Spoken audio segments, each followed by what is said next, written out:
ओम दुर्गा सप्तति भाषायाम ओम नमः चंडिकाय नमः। अथ श्री दुर्गा सप्तति भाषायाम प्रथमो अध्याय आरंभयो नमः।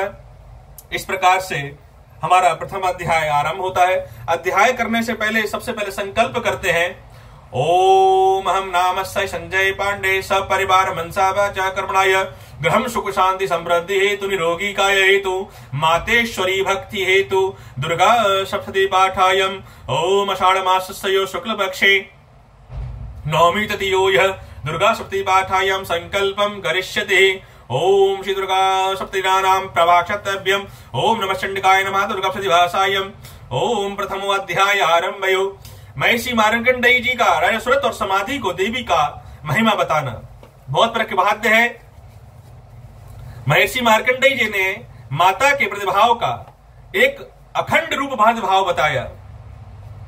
आप सभी से मैं अनुग्रह करता हूं कि दुर्गा सप्तती के पाठ को आप अध्ययन ना कर सके तो नित्य श्रवण अवश्य करना।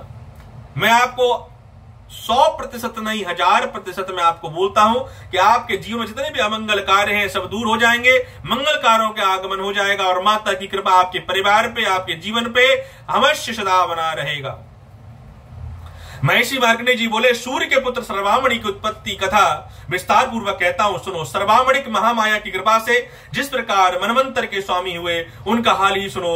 पहले श्वारिचव नामक मनवंतर में चैत्रवंशी सुरत नाम के एक राजा थे। सारी पृथ्वी पर उनका राज्य था। वह प्रजा के अपने पुत्र के समान मानते थे, जो कि कोला विध्वंसी राजा उनके शत्रु बन गए। दुष्टों के दंड देने के वाले सुरत उनके साथ लड़ाई हुई। कोला विध्वंसियों की संख्या में कम होने पर भी राजा सुरत युद्ध में हार गए। तब जब अपने नगर में आ गए, केवल अपने देश का राज्य ही उनके पास रह गया। उसके देश के राजा होकर राज्य करने लगे, किंतु उनके शत्रुओं ने उन पर भी वहां आक्रमण कर दिया। राजा को बलहीन देखकर उनके दुष्ट मंत्रियों ने राजा की सेना और खजाना के अधिकार अपने क्षेत्र में कर लिया। राजा सुरत अपने राज्य अधिकार को हार कर शिकार खेलने के बहाने घोड़े पर सवार होकर वहां से भयंकर वन की ओर चले गए। उस वन में उन्होंने महर्षि मेधा का आश्रम देखा। वहां मेधा अपने शिष्यों के साथ मुनियों से शोभित बैठे हुए थे और वहां कितने ही हिंसक जीव परम शांति भाव से रहते थे। राजा सुरत ने महर्षि मेधा को प्रणाम किया और महर्षि मेधा ने उनका उच्च सत्कार किया। राजा सुरत ने महर्षि मेधा के आश्रम में कुछ समय तक ठहरे। उनके नगर ममता के आकर्षण राजा अपने मन में सोचने लगे, पूर्व काल में पूर्व में जिस प्रकार नगर का पालन पोषण किया था वह आज मेरे हाथ से निकल गया है। मेरे दुष्ट दुरात्मा मंत्री ने मेरे नगर की सब धर्म रक्षा करते होंगे, नहीं करते होंगे, मुझे कुछ ज्ञात नहीं है। मेरा प्रधान हाथी जो कि सदा मद की वर्षा करता था और सूरवीर था, मेरे बैरियों के बस में होकर न जाने क्या दुख भोग रहा होगा। मेरे आज्ञाकारी नौकर भी जो मेरी कृपा से धन और भोजन पाने में सदैव सुखी रहते थे और जो मेरे पीछे भी चलते थे, जना निश्चय ही राजा दुरात्मा दुष्ट राजाओं का अनुसरण करते होंगे। ता मेरे दुष्ट दुरात्मा मंत्री व्यर्थ ही धन की व्यय करने में संचित मेरा अवश्य ही खजाना एक दिन अवश्य खाली हो जाएगा। इस प्रकार बहुत सी बातें सोचता हुआ राजा निरंतर दुखी होकर राजा दिन रात सुरत महर्षि मेधा के आश्रम निकट एक वैश्य को देखा। राजा ने उससे पूछा कि भाई तुम कौन हो, यहाँ तुम्हारे आने का क्या कारण है? और राजा तुम शोभाग्रत नम्र दिखाई देते हो, इसका क्या कारण है? राजा के इस प्रकार नम्र वचन सुन वैश्य ने महाराज सुरत को प्रणाम करके कहा। वैश्य ने बोला, राजन मेरा नाम समाधि है, मैं धनियों के कुल में उत्पन्न एक महावैश्य हूँ। मेरे दुष्ट स्त्री पुत्रों ने लोभादि के कारण मुझे घर से निकाल दिया है और मेरा सारा धन छीन लिया है। मैं इस तरह दुखी होकर इस वन में चला आया हूँ और यहाँ रहता हूँ। इस बात को भी नहीं जानता कि जब मैं घर से निकाल इस समय कुशल है या नहीं है। मेरे घर में मेरी पत्नी मेरे पुत्र कुशल है या नहीं है। परिवार का आचरण संबंधी कोई समाचार नहीं पा सकता कि वह घर में सब कुशल पूर्वक है या नहीं। मैं अपने पुत्रों के संबंध में भी ये नहीं जानता कि वह सदाचारी है, दुराचार में फंसे हुए हैं। राजा बोले, जिस धन के लोभी स्त्री पुरुष ने तुम्हें घर से निकाल दिया है, फिर भी तुम्हारा चित्त उनके क्यों प्रेम करता है? वैश्य ने कहा, मेरे विषय में आपका ऐसा कहना बिल्कुल उचित है, किंतु मेरा मन इतना कठोर नहीं है। यद्यपि उन्होंने धन के लोभ में पड़कर मुझे पितृ स्नेह को त्याग कर मुझे घर से निकाल दिया है, तो भी मेरा मन उनके लिए कठोर नहीं होता। हे महामते, मेरा मन फिर भी उनके फंसा रहा है। इस बात को नहीं जानता कि मैं नहीं जान रहा कि मेरा चिंतन करने दुखी है, उनके लिए लंबी लंबी सांसें ले रहा हूँ। उन लोगों में प्रेम का नाव नहीं है, फिर भी ऐसे स्नेहियों के लिए मेरा हृदय कठोर नहीं होता। महर्षि मेधा जी ने कहा, हे ब्राह्मण, उनके महामित्र सुरत और वैश्य दोनों महर्षि मेधा के समीप गए और उस महामायु के संभाषण करने दोनों ने बात आरंभ कर दी। राजा बोले, हे भगवान, मैं आपके पास पूछना चाहता हूं कि जो आप कृपा करके मुझे बताइए। मेरा मन मेरे अधीन नहीं है, इससे मैं दुखी होता हूँ। राज दया सनाधिक चिंता आज भी मुझे बनी हुई है। मेरे यह ममता अज्ञानियों की तरह बढ़ती जा रही है और यह समाधि नामक वैश्य अपने घर से अपमानित होकर आया है। इसके सुनों ने मुझे घर से त्याग दिया है। सुनो से त्यागा हुआ यह भी इस प्रकार नहीं जानता। इस तरह हम दोनों दुखी हैं। हे महाभाग, उन लोगों के अनुगुणों को देखकर भी हम दोनों के मन में अनेक प्रकार का आकर्षण बना हुआ है। हमारे ज्ञान होते हुए भी ऐसा क्यों हो रहा है? अज्ञानी मनुष्यों की तरह हम दुखों से मूर्छा क्यों कर रहे हैं? हमारा कृपया हे महर्षिगण, हे महर्षि, हमारा मार्गदर्शन करें। ऋषि महर्षि कहते हैं, जन्म जंतुओं के लिए विषय पृथक पृथक होते हैं। कुछ प्राणी दिन में नहीं देखते, कुछ प्राणी रात्रि को देखते हैं, परंतु कुछ प्राणी दिन और रात्रि दोनों में देखते हैं। यह सत्य है कि मनुष्यों में ज्ञान प्रधान है, किंतु केवल मनुष्य ही ज्ञानी नहीं होता, पशु पक्षी भी ज्ञानी होते हैं। ऐसे जैसे पशु पक्षी ज्ञानी, जैसे कि मनुष्य को ज्ञान होता है, वैसे मनुष्य भी पशु पक्षी को ज्ञान भी अन्य बातें भी समान पाई जाती है। ज्ञान होने पर भी उन पक्षियों की ओर देखो, वो अपने भूखे पीड़ित बच्चों को चोंच में कितने प्रेम से अन्न के दाने लाकर डालते हैं। हे राजन, ऐसा ही प्रेम मनुष्यों में संतान के प्रति पाया जाता है। लोभ के कारण अपने उपकार का बदला पाने के लिए मनुष्य पुत्रों की इच्छा करता है और इस प्रकार मोह के गड़े में गिर जाता है। भगवान श्री हरि की जो योग माया है वह सब संसार को मोहित करती रहती है और इसे आश्चर्य की बात नहीं है, क्योंकि भगवान विष्णु की योग निद्रा है, वही माया महामाया है जिसके कारण संसार मोह में जकड़ा हुआ है। यही महामाया भगवती ज्ञानियों में चित्त को बलपूर्वक खींचकर मुंह में डाल देती है और इसी द्वारा संसार जगत की उत्पत्ति करती है।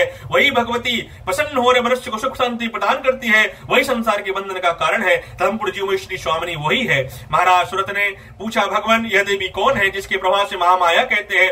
हे महारामन, यह कैसे उत्पन्न हुई, इसका क्या कार्य है, इसके चरित्र का कौन कौन सा वर्ण है? हे प्रभु, इसका प्रभाव क्या है, ये मुझे आप कृपा करके मुझे बताइए, मैं आपसे ये सुनना चाहता हूं। महर्षि वेदा ने कहा, हे राजन, ये देवी नृत्य स्वरूपा है, उसके द्वारा संसार रचा गया है, वही संपत्ति उत्पत्ति कार्य प्रकार से होती है, वही सब मुझ में सुनो देवताओं के साथ कार्य करने के लिए प्रकट होती है, वही समय समय उत्पन्न होती कहलाती है। संसार को जल में करके जब भगवान विष्णु योग निद्रा का आश्रय लेकर योग शेष सैया पर सो रहे थे, तब मधु और केटव नाम के दो असुर उनके कानों में मैल से रूप में प्रकट हुए, ब्रह्मा जी को मारने के लिए तैयार हो गए।